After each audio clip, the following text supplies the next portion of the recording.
Very good evening to my dear students. Welcome back to my YouTube channel English Study 07. आज सीखेंगे direct indirect में निकटता सूचक शब्दों को दूरी सूचक शब्दों में परिवर्तन कैसे करते हैं। उससे पहले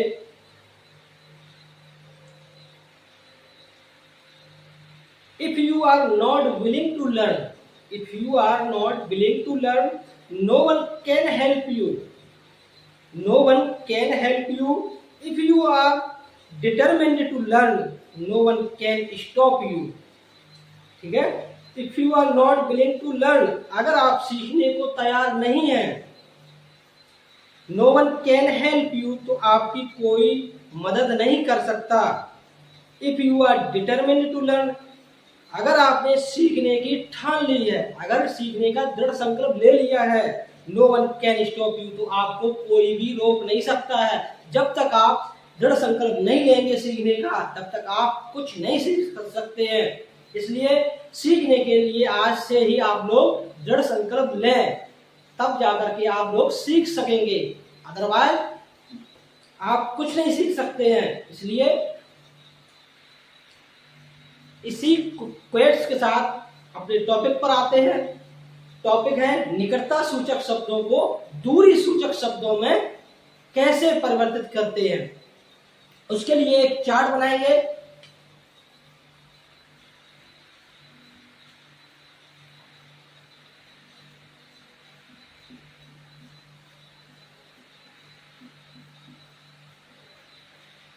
निकटता सूचक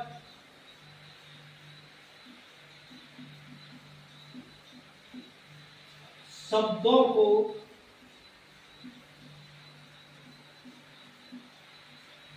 दूरी सूचक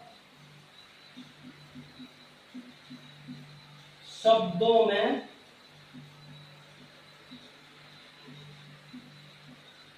बदलना। ठीक है। एक तरफ होगा डायरेक्ट, दूसरी तरफ होगा इनडायरेक्ट।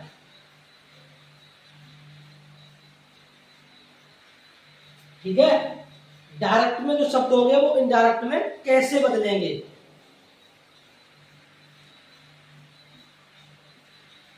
जिसको दैट में, जिसको दैट में,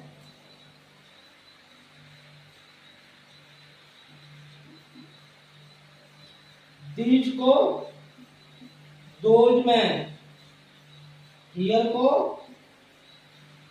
देयर में,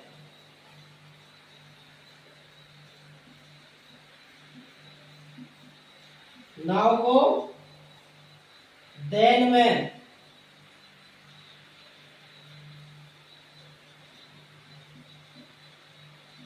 टुडे को दैट डे,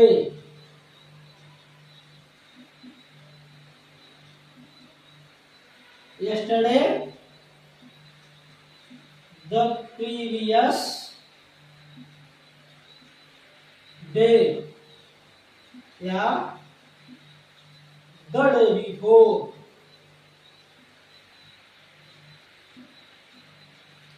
tomorrow, tomorrow को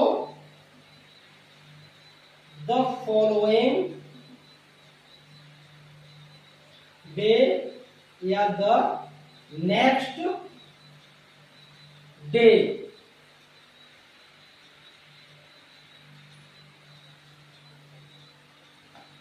इस तरीके से ये जो निकटता सूचक शब्द होते हैं उनको दूरी सूचक शब्दों में बदलेंगे। अब एग्जांपल देखते हैं।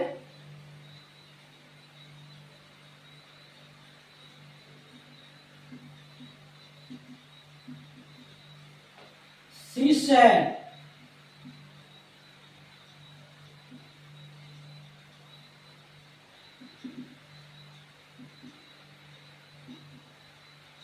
I am going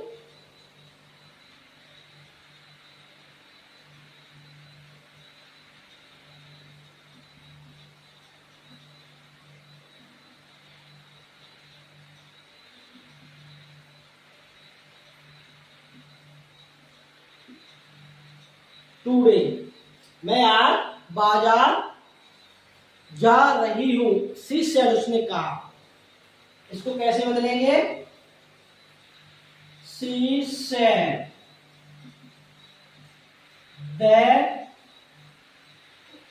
I first person का प्रोनाउंस है, आई को शी से बदलेंगे। शी भी नॉमिनेटिव है, आई भी नॉमिनेटिव है, दोनों सेम कैटेगरी में, इसलिए आई को शी से बदलने पर हमें क्या मिला? शी। क्योंकि रिपोर्टिंग पर पास्ट में है तो प्रेजेंट कंटिन्यूअस के टेंस को पास्ट कंटिन्यूअस टेंस में बदलते हैं। तो she was going to market. अब टुडे को किसमें बदलेंगे? That day. किसमें बदलेंगे?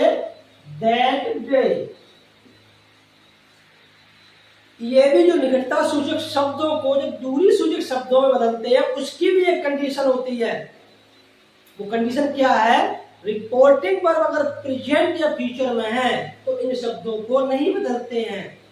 यदि रिपोर्टिंग पर पास्ट टेंस में तो ये सारे चेंजेस होते हैं। ठीक है, नेक्स्ट एक एग्जांपल और देखते हैं।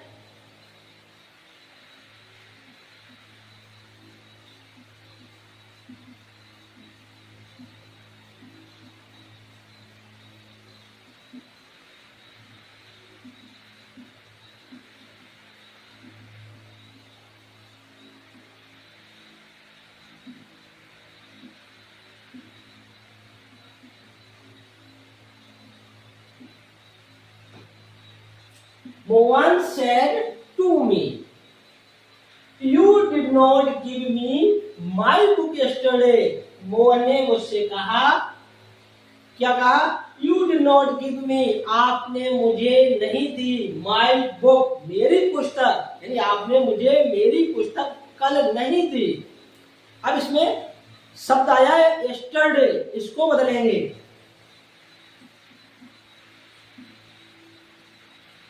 सेट टू का ऑब्जेक्ट क्या है? मी, तो सेट टू को बदल देंगे टोल्ड में। समझ में आ रहा है? कॉमा ये हटाएंगे तो क्या लगाएंगे? दैट। तो मोहन टोल्ड मी दैट। अब देखिए प्रोनाउंस आ गया है। प्रोनाउंस क्या है? यू।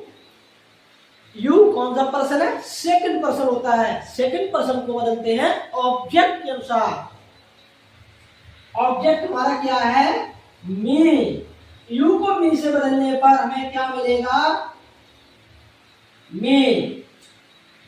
जैसे हमें पता है, ज्ञात है कि यू जो शुरुआत में सेंटेंस के आता है वो हमेशा सब्जेक्ट होता है, यानी नॉमिनेटिव केस होता है, और यहाँ पर मी ऑब्जेक्ट है। तो हमें सेम कैटेगरी में रखना होगा। जिस प्रकार से हम किसी चीज को एक्सचेंज करते हैं तो सेम कैटेगरी में चेंज करते हैं। मी, यू नॉमिनेटिव, मी का नॉमिनेटिव क्या होता है? आई। अब वाक्य हमारा पास्ट इंडेफिनिट में है, तो पास्ट इंडेफिनिट हमारा बदलेंगे तो किसमें जाएगा? पास्ट परफेक्ट टेंस में। तो आई हैड नॉट गिवन। अब देखिए फिर से आ गया प्रोनाउन मी। क्या आ गया है? मी। मी फर्स्ट पर्सन है, तो फर्स्ट पर्सन हमारा किससे बदलेंगे?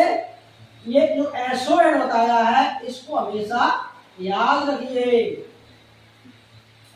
फर्स्ट पर्सन को हम बदलते हैं सब्जेक्ट से, सेकंड को बदलते हैं ओ मीन्स ऑब्जेक्ट से, थर्ड पर्सन नो चेंज। तो फर्स्ट पर्सन सब्जेक्ट से बदला तो हमें क्या मिला? मोहन मेल है, तो मेल के लिए क्या आता है? ही आता है। क्या आता है? ही आता है। यहाँ ये नॉमिनेटिव है, यहाँ ये ऑब्जेक्ट है। क्या है? ऑब्जेक्ट है। तो ही का ऑब्जेक्ट हिम होता है। इस पर विशेष ध्यान दीजिए जो गलतियां ना हो एग्जाम में। अब आ गया माई। माई भी फर्स्ट पर्सन है, उसको फिर मोहन से बदला। मोहन से बदलने से हमें क्या मिलेगा? ही मिलेगा। और माई पजेसिव केस है, तो मी का ही का पजेसिव हिज होता है। क्या होता है? हिज होता है। तो हेज बुक। अब आया है हमारा शब्द यस्टरडे। यस्टरडे को किससे बदलेंगे? यस्टरडे दिया है, यस्टरडे का क्या होता है?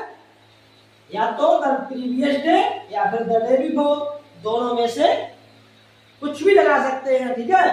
तो द डे बिफोर, अच्छे समझ आ रहा है? तो क्या हुआ? Mohan told me that I have not given him his book the day before. इस तरीके से हम अपने निकटता सूचक शब्दों को दूरी सूचक शब्दों में बदलते हैं। अब इसी क्रम में आगे बढ़ते हैं इंटेरोगेटिव सेंटेंसेस टाइप फर्स्ट, ठीक है।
Interrogative sentences type first. Interrogative दो प्रकार के होते हैं।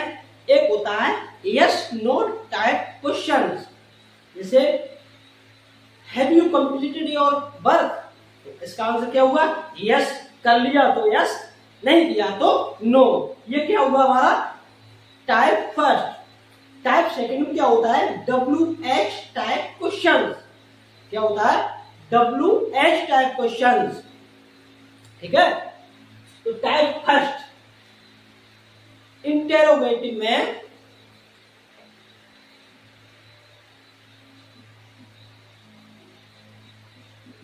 रिपोर्टिंग वर्ब को किसमें बदलते हैं?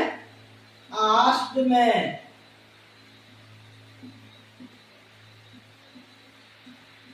किसमें बदलते हैं? आस्क्ड में बदलते हैं। कॉमा या इन्वर्टेड कॉमा को हटाने के लिए इसका प्रयोग करते हैं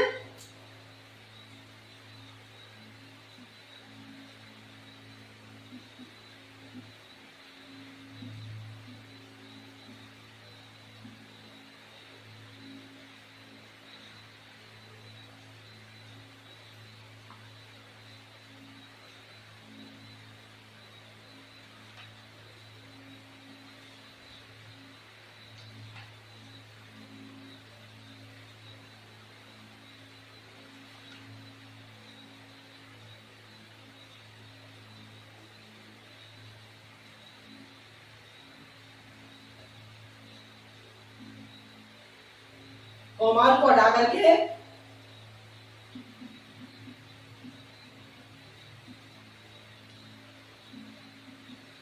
या बेडर का प्रयोग करते हैं। किसका करते हैं? इफ या बेडर। इफ का प्रयोग और वेदर का प्रयोग करने में विशेष अंतर नहीं होता है, लेकिन हम आपको बताते हैं वेदर का प्रयोग हम उस समय करते हैं जब कोई ऑप्शन हो, ठीक है। जैसे would you like to have tea और कॉफी, तो यहाँ ऑप्शन आ रहा है, क्या आप चाय या कॉफी लेना पसंद करेंगे? उस कंडीशन में वेदर का प्रयोग करते हैं, ठीक है। सामान्य तौर पर दोनों का प्रयोग करने में कोई ज्यादा अंतर नहीं होता है, ठीक है। अब देखिए एग्जाम्पल।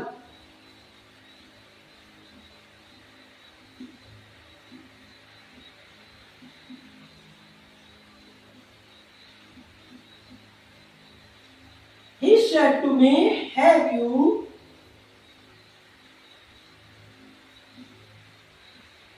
done your work.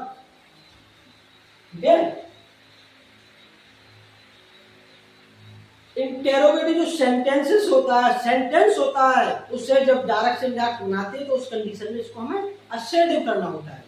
ठीक है, असर्टिव करना होता है, उसके बाद हमें चेंज करते हैं। He's, अब क्या लगाएंगे, asked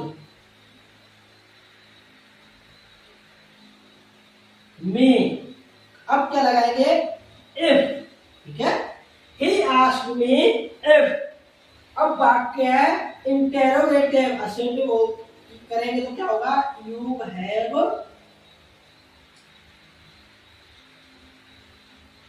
ये तो होगा you have done your work, ये तो। अब यू सेकंड पर्सन है, सेकंड पर्सन को ऑब्जेक्ट से बदल देंगे।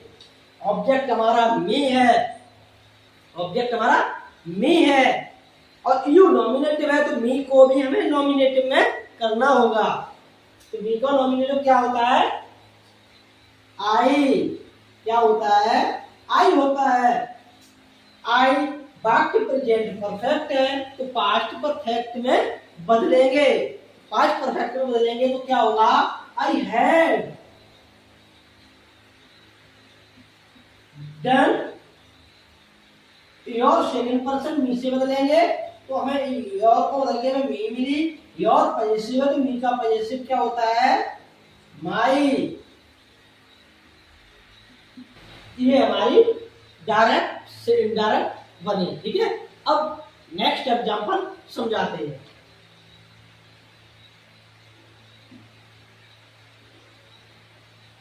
करण सेड, ठीक है, डज ही नॉट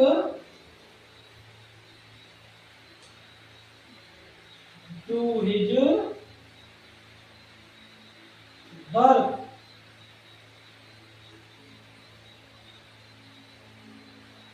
अब इसको बदलेंगे करण।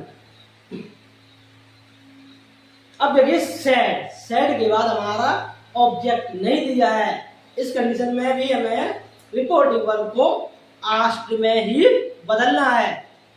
अभी असर्टिव क्या था, ऑब्जेक्ट न होने पर रिपोर्टिंग वर्ब को ज्यों का त्यों रहने देते थे, लेकिन अब यहाँ ऐसा नहीं करेंगे। यहाँ ऑब्जेक्ट हो या न हो, रिपोर्टिंग वर्ब को आस्क्ड में ही बदलेंगे। आस्क्ड, इफ इसको असर्टिव किया तो क्या होगा, he does not. He third person है, इस बात को हमेशा याद रखिए, एस ओ एन। फर्स्ट के ऊपर एस दिया है, इसका मतलब होता है सब्जेक्ट। क्या होता है, सब्जेक्ट। ओ के ऊपर दिया है, सेकंड के ऊपर ओ तो ऑब्जेक्ट, और एन का मतलब नो चेंज। अब ही थर्ड पर्सन है तो उसमें परिवर्तन नहीं होगा, तो ही का ही रख देंगे। क्या रख देंगे, ही। वाक्य प्रेजेंट इंडेफिनिट तो past indefinite did not do his work. ठीक है, ये हमारी इनडायरेक्ट स्पीच बनी। अब देखिए टाइप सेकंड आता है। इस टाइप सेकंड में क्या होता है उसके बारे में बताते हैं।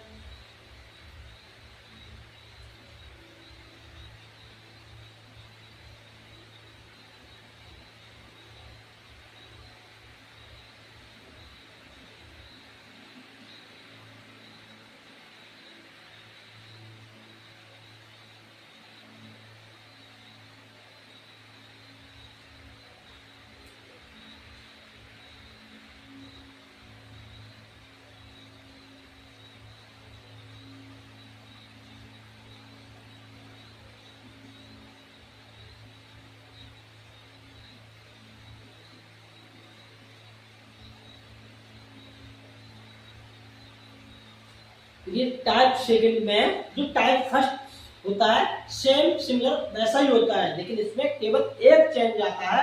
वो चेंज क्या होता है, जो रिपोर्टिंग वर्ब है वो तो आस्क में रहेगी, ठीक है। कॉमा इन्वर्ट कॉमास बढ़ाने का हटाने के लिए यहाँ पर जो क्वेश्चन बढ़ाएंगे उन्हीं से वाक्य को जोड़ेंगे, इसमें इफ या वेदर का प्रयोग नहीं करेंगे।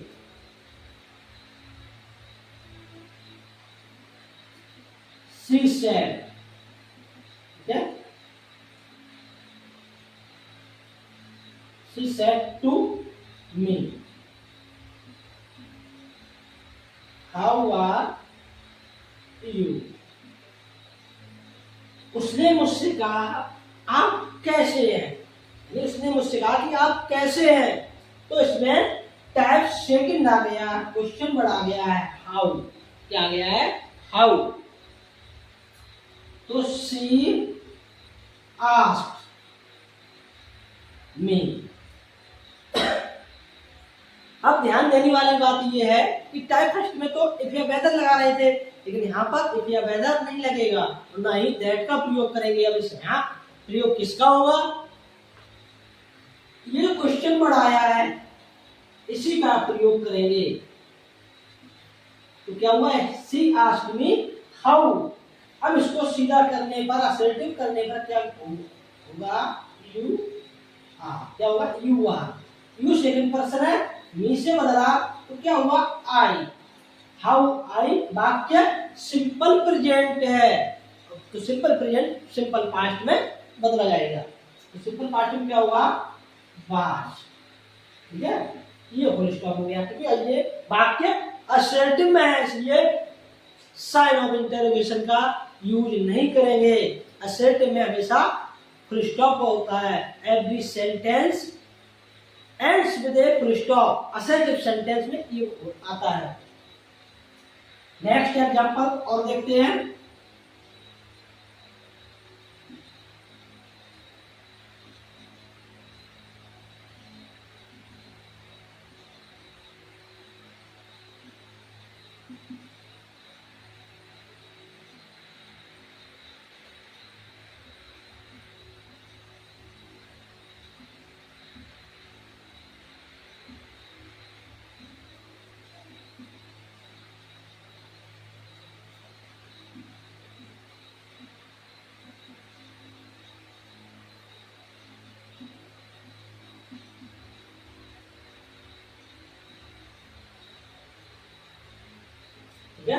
देखिए, मोहन आस्क्ड हिज मदर। अब यहां इस दोनों वाक्यों को किससे जोड़ेंगे, इफ या वेदर से जोड़ेंगे या दैट से जोड़ेंगे। इसमें इन तीनों का इस्तेमाल यूज नहीं करेंगे, क्योंकि इसमें WH टाइप दिया है, तो इसमें भाई का प्रयोग करेंगे। तो भाई, ठीक है। अब वाक्य हमारा है पास्ट इंडेफिनिट को बदल, पास्ट इंडेफिनिट दिया उसे बदलेंगे पास्ट परफेक्ट में। यू सेकंड पर्सन है, ऑब्जेक्ट से बदलेंगे। ऑब्जेक्ट क्या है, हिज मदर, पूरा ऑब्जेक्ट है हमारा हिज मदर, न कि हिज। मदर माँ है, इसलिए क्या आता है प्रोनाउंस सी आता है। तो क्या आएगा वाई सी, ठीक है, वाई सी। अब हैड नॉट, ठीक है, why she had not washed. My first person है, मोहन से चेंज करेंगे तो आएगा हिज क्लॉथ्स। अब देखिए यहां पर यस्टरडे आ गया, क्या आ गया यस्टरडे, ये क्या है निकटता सूचक शब्द है, इसको दूरी सूचक शब्दों में बदलेंगे तो क्या होगा the day before, the day before, ठीक है। ये हमारे डायरेक्ट से डायरेक्ट होना। Mohan asked his mother, Mohan ने अपनी मां से पूछा why she had not washed his clothes the day before, कि क्यों, कि अब यहां कि क्यों हो गया, कि क्यों उसने उसके कपड़े कल नहीं धोए, ठीक है। ये हमारा डायरेक्ट से इनडायरेक्ट बना। आज के वीडियो में हमने सीखा निकटता सूचक शब्दों को दूरी सूचक शब्दों में कैसे बदलते हैं। उसके बाद सीखा इंटरोगेटिव सेंटेंस टाइप फर्स्ट को सीखा, उसी क्रम में आगे सीखा इंटरोगेटिव सेकंड टाइप में। अगले वीडियो में सीखेंगे इंपरेटिव सेंटेंसेस को कैसे बदलते हैं, उसके साथ साथ लेट वाले वाक्यों को कैसे बदलते हैं। अभी तक आप चैनल पर नए आए हैं या सब्सक्राइब नहीं किया है तो आप सबसे पहले चैनल को सब्सक्राइब करिए। आज के वीडियो में इतना ही काफी है। अगले वीडियो में हम सीखेंगे इंपरेटिव सेंटेंसेस को कैसे बदलते हैं, उसके साथ साथ लेट वाले वाक्यों को कैसे बदलते हैं।